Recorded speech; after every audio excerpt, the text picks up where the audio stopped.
درزی اور سپاہی کی کہانی۔ ایک درزی اپنی چالاکی اور ہوشیاری میں مشہور تھا۔ کچھ لوگ ایک جگہ پر بیٹھے اس درزی کی چالاکی کے قصے ایک دوسرے کو بڑھا چڑھا کر سنا رہے تھے اور کہہ رہے تھے کہ وہ درزی تو بڑے کمال کا آدمی ہے، ہم نے اس قدر عیار اور چالاک درزی نہیں دیکھا۔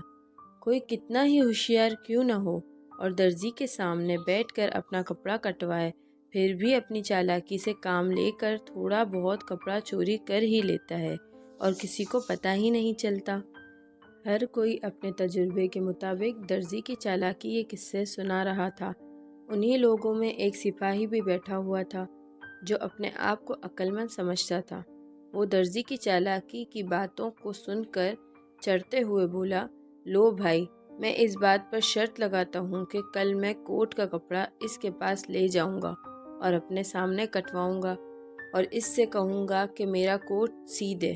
میں دیکھوں گا کہ وہ کس طرح میرے کپڑے سے کپڑا چراتا ہے۔ اگر اس نے مجھے اس معاملے میں دھوکہ دیا اور اپنا ہنر دکھا دیا اور واقعی میرے کپڑے میں سے تھوڑا سا کپڑا چوری کر لیا تو میں تم لوگوں کو منہ مانگا انعام دوں گا۔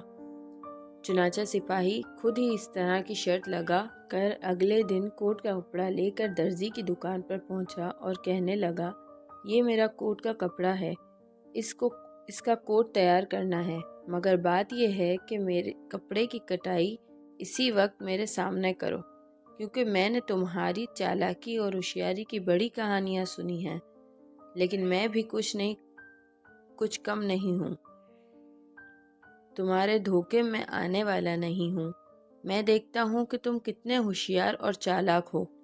درزی نے سر اٹھا کر سپاہی کی طرف دیکھا اور دل میں ہنسا بھی۔ کہنے لگا، حضور تشریف رکھیں، میں تو بڑا ایماندار آدمی ہوں، معلوم ہوتا ہے کہ آپ کے دل میں میرے بارے میں کسی نے غلط فہمی پیدا کر دی ہے۔ میرا تو یہی کام کرتے ہوئے ساری عمر گزر گئی ہے، لیکن حرام ہے کہ جو آج تک کسی کا ایک گرا کپڑا چوری کیا ہو۔ مجھے معلوم ہے کہ آپ معاملہ فہم سپاہی ہیں، ہر بات کی تہ کو سمجھتے ہیں، یقینی بات ہے کہ عقل مندی میں آپ سے بڑھ کر کون ہو سکتا ہے۔ آپ کے سامنے بھلا کس کی مجال ہے کہ جو چالاکی اور عیاری دکھانے کی جرأت کرے۔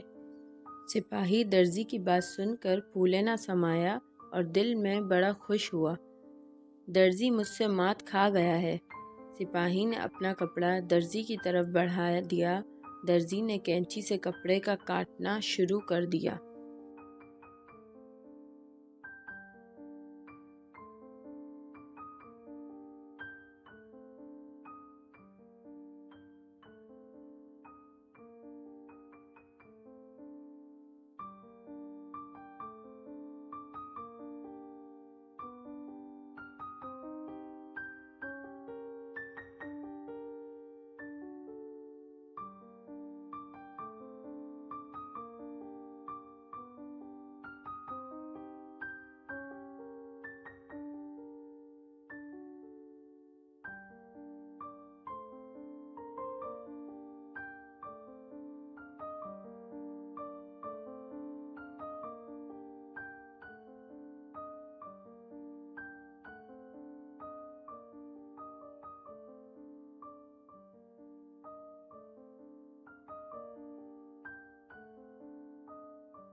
درزی اسی موقع کی تلاش میں تھا۔